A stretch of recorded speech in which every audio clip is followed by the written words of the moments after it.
आता आपल्या आवडत्या मालिकेचे संपूर्ण भाग मालिका प्रसारित झाल्यानंतर लगेचच पाहू शकता फक्त सन नेक्स्ट वर. भारतातील प्रेक्षकांसाठी मोफत सेवा. बरोबर बोलताय तुम्ही. अर्पिताने मलाच पैसे दिले होते.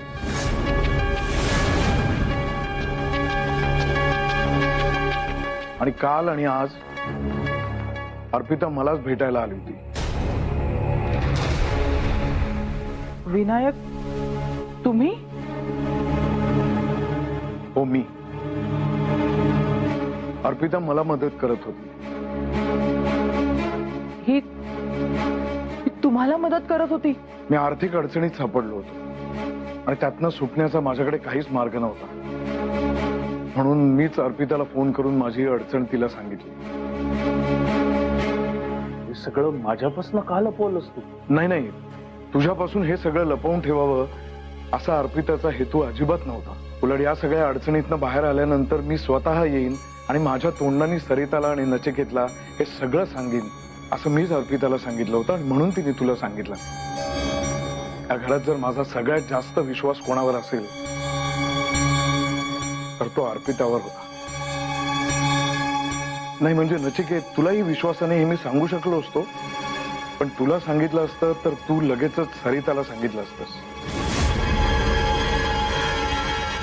आणि सरिता माझ्यावर खूप रागावली आहे हे मला माहिती होतं. त्यामुळे सरितापर्यंत ते या पद्धतीने जावं असं मला वाटत नव्हतं. फक्त म्हणून मी तुला सांगितलं नाही. आणि अर्पिता मला लहान बहिणीसारखी आहे. त्यामुळे काहीही करून कसंही करून या अडचणीतनं ती मला सोडवेल त्याबद्दल माझ्या मनात पूर्ण विश्वास होता.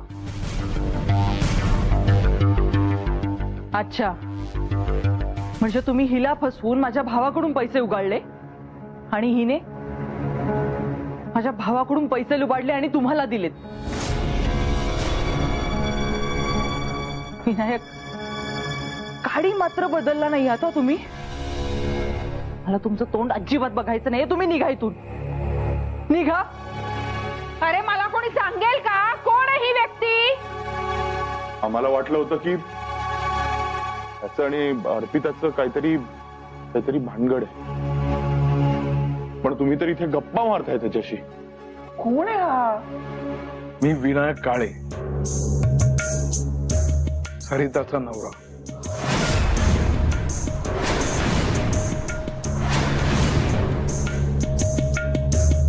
सरिता, तू आत्ताच म्हणालीस त्याप्रमाणे मी तोंड काळं करून इथून निघून जाईन. पण त्याआधी मी आत्ता इथे का आलोय हे सांगणं खूप गरजेचं आहे. कारण अर्पिता मला भेटत होती त्याबद्दल उगाचच काहीतरी गैरसमज निर्माण होणार हे मला माहिती होतं. मी आर्थिक विवंचनेत सापडलो होतो आणि त्यातनं मला सोडव अशी मी अर्पिताला विनंती केली होती. त्यासाठी मी तिला भेटायला बोलवलं होतं. पण ती मला भेटायला आली तेव्हा कोणीतरी आमचे फोटो काढतंय असा मला संशय आला.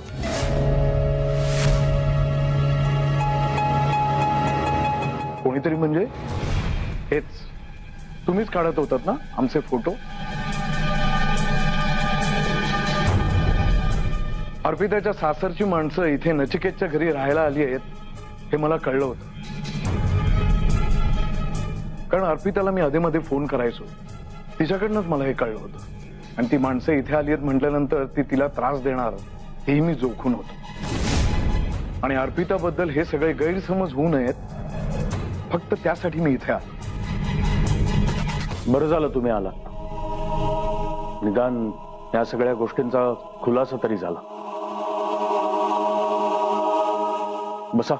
खुलासा झाला म्हणजे विषय संपला असं नाही होत ना. त्या माणसाने इथे थांबलेलं मला अजिबात चालणार नाहीये.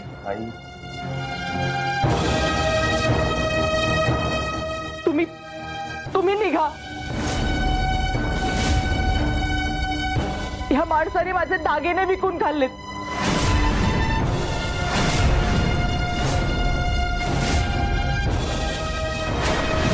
तू दिलेला फ्लॅट सुद्धा या माणसाने विकलाय. तुला कधी सांगितलं नव्हतं, पण हा माणूस दारू पिऊन माझ्यावर हात उचलायचा.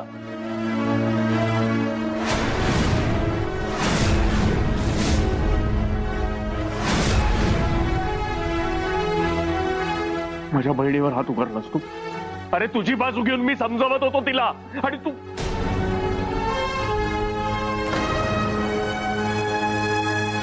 आता मी तुला सोडणार नाही. नचिकेत एक मिनिट प्लीज प्लीज ऐकून घ्या प्लीज. सरिता ताई एकदा माझं म्हणणं ऐकून घ्या. मला यांनी सगळं काही सांगितलं, प्लीज एकदा ऐकून घ्या. शांत हो प्लीज. हो का? मग तुला जे काही माहिती आहे ना ते सगळ्यांना सांग, म्हणजे सगळ्यांना कळू दे. मी सगळं काही सांगते, सगळं सांगते. प्लीज बसून घ्या ना प्लीज. नचिकेत प्लीज.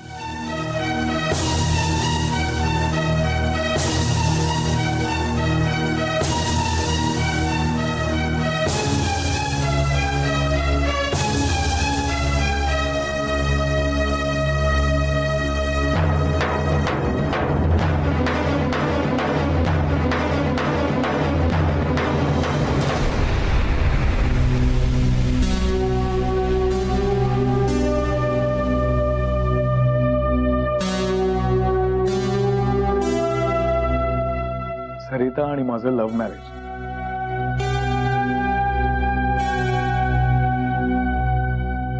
तिला आयुष्यात सगळी सुख देण्याच्या आणाभाका घेतल्या होत्या, पण त्यात मला यश आलं नाही. म्हणजे मी प्रयत्न केले नाही असं नाही, मी खरंच प्रयत्न केले, खूप प्रामाणिक प्रयत्न केले, पण नशिबाने साथ दिली नाही. आणि मी त्यात अपयशी झालो. आमच्या लग्नाला सुरुवातीपासूनच माझ्या आईचा विरोध होता. माझी आई खूप त्रास द्यायची सरिताला, पण मीही कधी सरिताची बाजू घेऊन माझ्या आईला काही बोलू शकलो नाही, तिच्याशी भांडू शकलो नाही. माझ्या सरिताच्या पाठीशी कधीच उभा राहिलो नाही. मान्य आहे मला, सरिता सुखवस्तू कुटुंबात आलेली. माझी साधीशी नोकरी होती, पण तरीही आपण तिला सगळी सुख देऊ. आपलं प्रेम आहे तिच्यावर, तिचंही आपल्यावर प्रेम आहे. त्यामुळे जगातली सगळी सुख आपण तिला देऊ यावर माझा विश्वास होता. नोकरीतनं काय मिळणार? मला असं वाटायचं की मी सरिताला सुखी ठेवू शकत नाही. मग मी विचार केला की नोकरीने काही होणार नाही, आपण काहीतरी वेगळं केलं पाहिजे. म्हणून मग मी स्वतःचा बिझनेस करायला सुरुवात केली. त्यातही सरिताने माझी साथ दिली, इतकी की तिने स्वतःचे दागिने मला दिले. मी काही विसरलो नाही. पण तेव्हा मी काय विचार केला की भरपूर मेहनत करूया, आपला बिझनेस सक्सेसफुल करूया, आणि मग आपल्या सरिताला सोन्याने मढवू.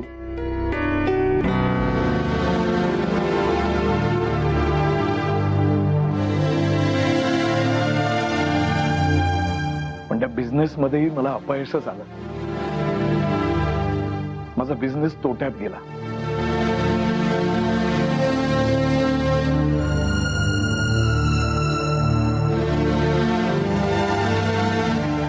हे सगळं तुम्हाला या आधी कधीच का नाही सांगितलंस? हो, कारण तिला वाटत होतं की हेही दिवस जातील.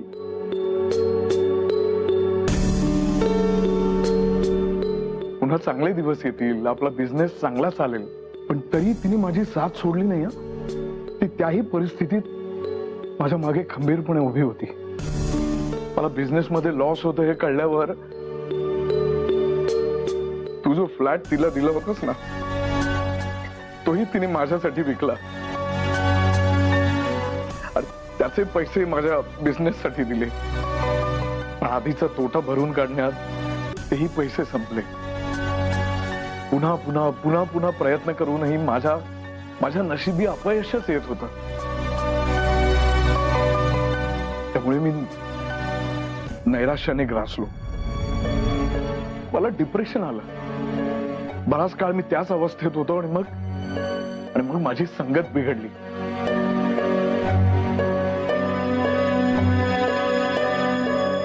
मी दारूच्या आहारी गेलो. 24 तास मी दारूच्याच नशेत असायचो.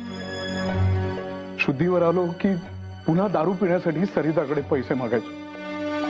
ते द्यायला तिने नकार दिला की तिला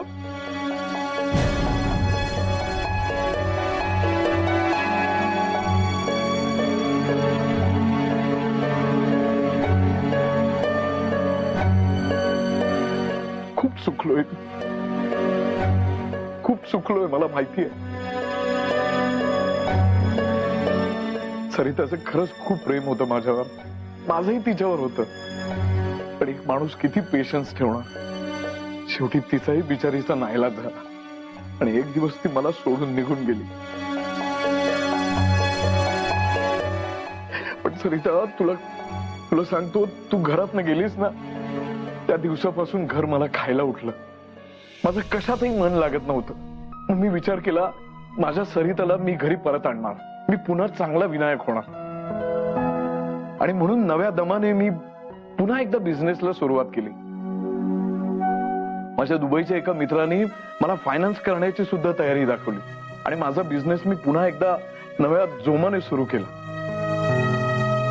एक खूप मोठी ऑर्डर मला मिळाली होती, पण त्यासाठी परत पैसे उभे करावे लागणार होते. म्हणून माझ्याच एका मित्राकडनं मी 50 लाखाचं कर्ज घेतलं. वाटलं ही ऑर्डर आपण पूर्ण करू, आपला बिझनेस सक्सेसफुल होईल, मग आपल्याला खूप पैसे मिळतील. पण पुन्हा नेमकं तेच घडलं. माझ्या पार्टनरने मला फसवलं. आलेले पैसे घेऊन तो पळून गेला. त्यानंतर मी ज्याच्याकडनं पैसे घेतले होते त्याने पैसे परत मागायला सुरुवात केली आणि ते मी ते कसे परत करणार होतो. पैसे वाढत गेले, व्याज वाढत गेलं आणि त्याचे 80 लाख झाले. कसं तरी करून, काहीतरी करून मी त्यातले 50 लाख परत केले. पण उरलेल्या 30 लाखासाठी त्यांनी माझ्या मागे तगादा लावला आणि ते मी पैसे परत करू शकत नाहीये हे कळल्यानंतर त्यांनी माझ्यावर गुंड पाठवले. मी त्या गुंडांच्या तावडीतनं सुटण्यासाठी जीवाच्या आकांताने पळत होतो, पण ते माझ्या पाळतीवर होते. त्या दिवशी नशिबाने अर्पिता मला भेटली, नाहीतर आज मी तुम्हाला इथे जिवंत दिसलो नसतो.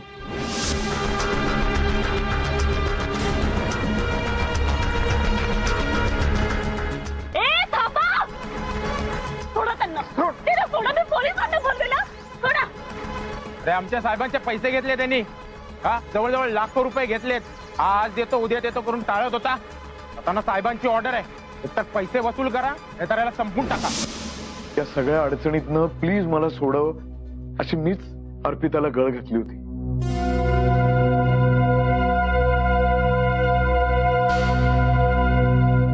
ती तरी एवढे पैसे कुठून देणार होती म्हणा.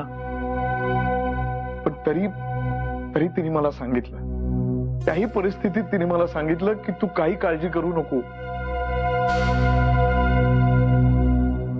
आपण बघू, मी काहीतरी करते आणि हा प्रॉब्लेम आपण सोडवूया, तू नको काळजी करू. तिने बिचारीने काय केलं, कुठून पैसे आणले मला नाही माहित. तिने 15 लाख रुपये मला आणून दिले.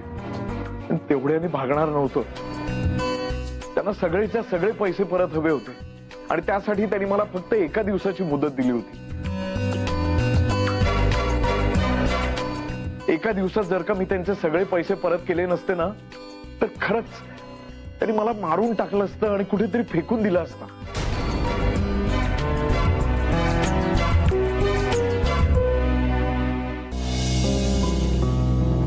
मी तिला फोन केला.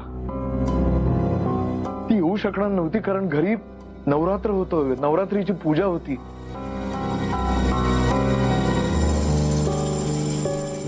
अष्टमी होती त्या दिवशी, मला चांगलं आठवतंय. ती म्हणाली, मी कसे तरी पैसे अरेंज करते, फक्त तेवढ्यासाठी येऊन तुला भेटून जाते. आणि घरात पूजा असतानाही फक्त तेवढ्यासाठी ती मला भेटायला आली.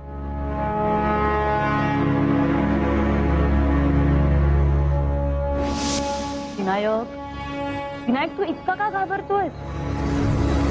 अरे आपण आत्ताच त्यांना अर्धे पैसे दिले होते ना. अगं पण आपण अर्धेच पैसे दिलेत, त्यांना सगळेच्या सगळे पैसे हवेत आणि त्यासाठी फक्त एका दिवसाची मुदत दिली आहे त्यांनी मला. एक दिवस? हो. उद्यापर्यंत जर आपण सगळे पैसे परत केले नाहीत ना तर ते जीव घेतील माझा, मला सोडणार नाही ते. अर्पिता, ते ना सतत माझ्यावर पाळत ठेवू नये. आताही एक माणूस बघ तिकडे बसला.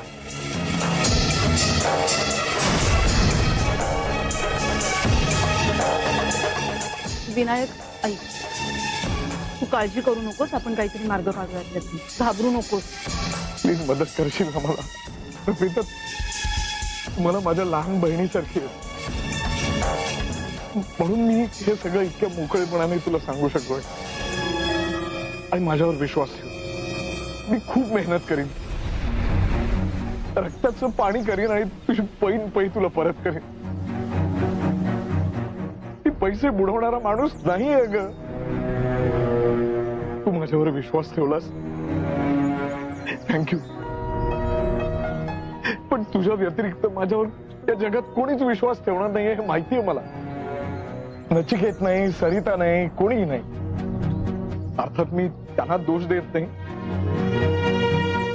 माझ्या इकडनं खूप चुका झाल्या म्हणा, पण तुला सांगतो हे सगळं मी मुद्दामून नाही केलं. मला नशिबाने साथ दिली नाही. माणसाची जेव्हा वेळ वाईट असते ना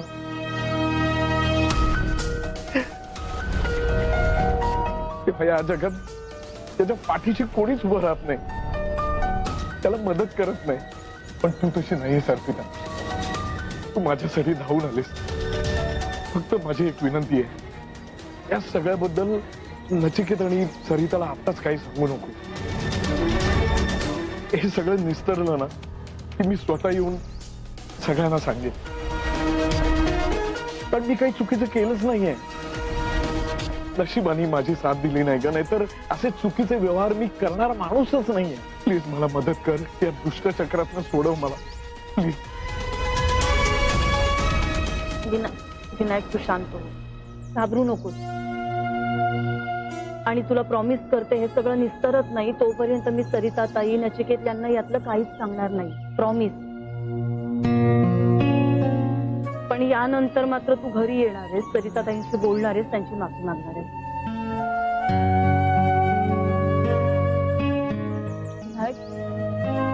तुमच्या दुरावा आल्यापासून त्याही खुश नाहीयेत त्या आनंदी.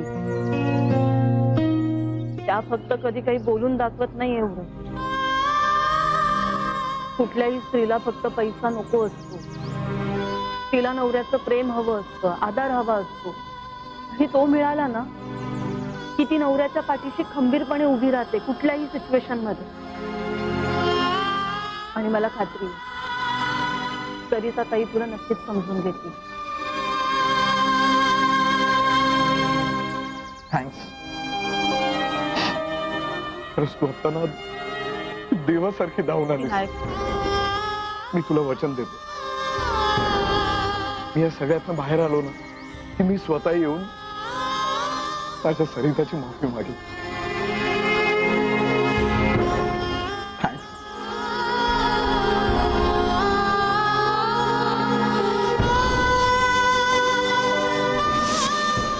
नचिकेत, मला वाचवण्यासाठी अर्पिताने तुझ्याकडनं पैसे घेतले होते. तिचा तुला फसवण्याचा कधीही हेतू नव्हता. आणि माझ्यावर विश्वास ठेव, मी लवकरात लवकर तुझे पैसे फेडीन. खूप मेहनत करीन मी आणि पै तुझी परत करेन.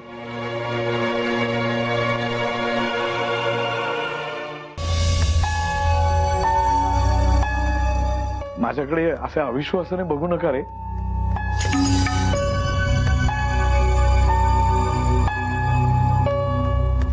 सरिता, तुला सांगतो, पूर्वीचा तो दारू पिणारा विनायक आता संपलाय.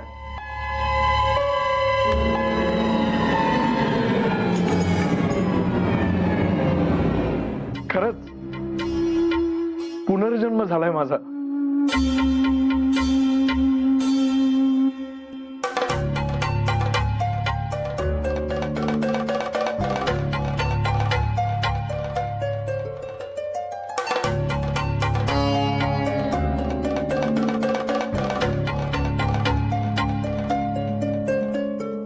सरिता,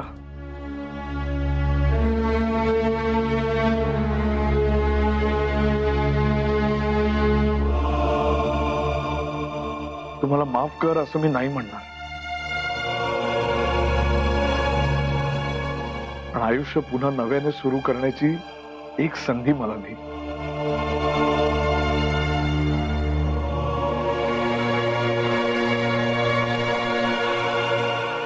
देशील?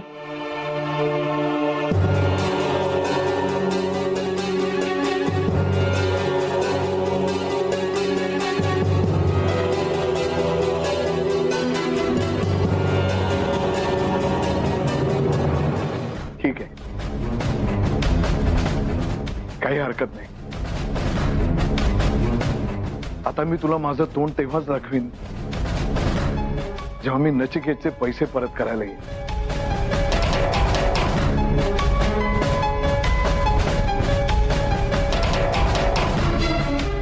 सुखी राहा.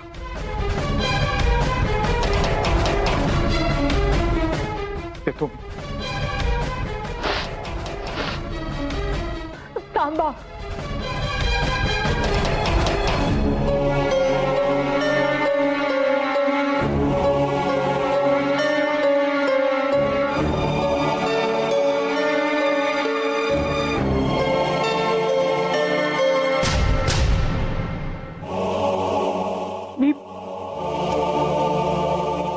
मी तुम्हाला अजून एक संधी द्यायला तयार आहे.